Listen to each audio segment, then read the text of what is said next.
Okay, so let's jump into some of the settings now and show you what those different options are. So to get to the settings, we go to our menu, click settings. This first settings is the editor, where I can set the frame rate, much like I can straight from the editor itself. This add keyframe auto jump time will set how far the cursor will jump automatically every time you add a keyframe. That way you don't have to keep moving the cursor down the timeline manually. This autosave button obviously changes whether or not the program autosaves on you. Your Fizz configuration, so I can configure and save lenses in my system.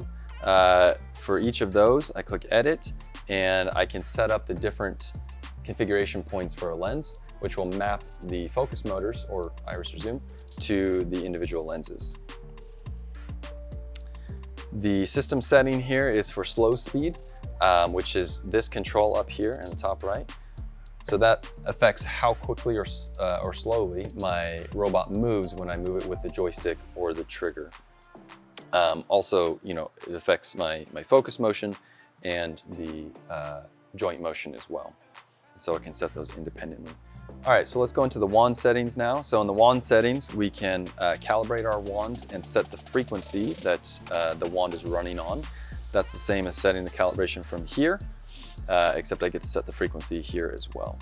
The robot case orientation, this is important for getting the correct function out of your wand as you move your camera around.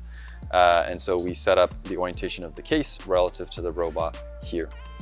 Distortion tolerance is setting up how much distortion you allow the wand to measure before it starts to complain to you and tell you it can't move the robot anymore.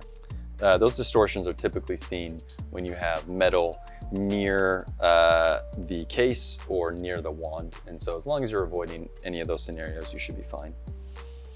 Lastly, we have the robot settings. So first of all, the robot checks. This is where you run your mastering check and your brake check. These help to make sure that your robot is in good working order, which we recommend doing once a day at most, usually on power up before you get your camera set up and whatnot. And then your camera tools, this is where you're going to set where the camera offsets are. So for example, in this case, we have the Red Raven, and we've set the sensor offset. It's a top mounted camera where you're mounting from the top of the camera to the robot. And then we have the sensor offset here to be 40 millimeters. And the vertical offset down to the lens center is 90 millimeters. And then from the side, the lens center side is 0 because it's centered on that cheese plate bracket. Okay, that's our overview of the SISU Lab interface.